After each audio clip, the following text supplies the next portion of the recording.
Hi നമസ്കാരം. അപ്പോൾ നമ്മുടെ ഇന്നത്തെ സ്പെഷ്യല് സാബുദാന കിച്ചടിയാണ്, ചവ്വരിയുടെ കിച്ചടി.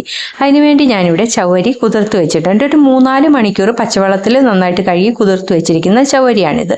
ഇനി വേണ്ടത് ഉരുളക്കിഴങ്ങ് വേണം, പച്ചമുളക് വേണം, സവാള, പിന്നെ ഒരു കഷ്ണം ഇഞ്ചി.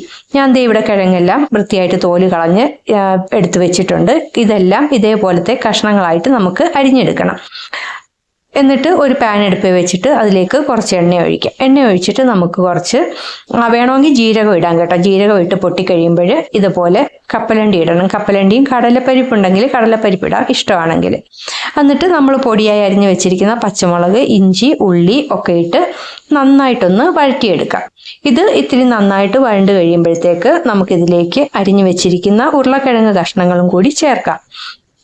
ഇത്തിരി ഉപ്പും കൂടി ചേർത്തിട്ട് ഉരുളക്കിഴങ്ങ് നന്നായിട്ടൊന്ന് ഇളക്കി നല്ലപോലെ ഒന്ന് സോഫ്റ്റ് ആകുന്നവരെ ഒന്ന് ഫ്രൈ ചെയ്തെടുക്കാം. ഒരുപാട് ഫ്രൈ അങ്ങനെയല്ല, അതായത് മെഴുക്കുവരട്ടി പോലെയല്ല, നല്ലതായിട്ടൊന്ന് ഫ്രൈ ആയിട്ട് വരുമ്പോൾ ഒന്ന് അടച്ചു വയ്ക്കാം. നന്നായിട്ട് വെന്ത് കിട്ടും അപ്പോഴത്തേക്ക്.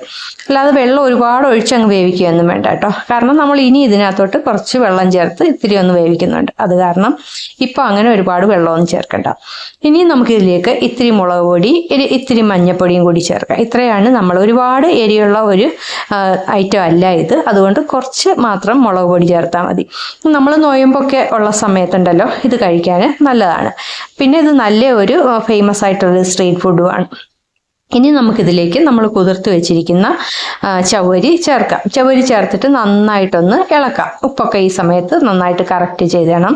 അതിനുശേഷം വളരെ കുറച്ച് വെള്ളം ചേർക്കാം. അത് ഇതിപ്പം വെള്ളം ചേർത്ത് കഴിയുമ്പോൾ ഈ ചവ്വരിയൊക്കെ നല്ല എന്താ പറയുക, നല്ല കണ്ണാടി പോലെ ആയിരിക്കും കേട്ടോ. നല്ല രസമാണ് കാണാൻ. എനിക്കത് ഒരുപാട് ഇഷ്ടം അത് കാണാൻ. അതേ കണ്ടോ, ഒട്ടിപ്പിടിക്കത്തൊന്നും ഇല്ല കേട്ടോ. എന്നിട്ട് നമ്മളൊന്ന് അടച്ചു വെച്ചായിരുന്നല്ലോ, അത് കഴിഞ്ഞിട്ട് ഇത്തിരി നാരങ്ങ നീരോട് ചേർക്കണം.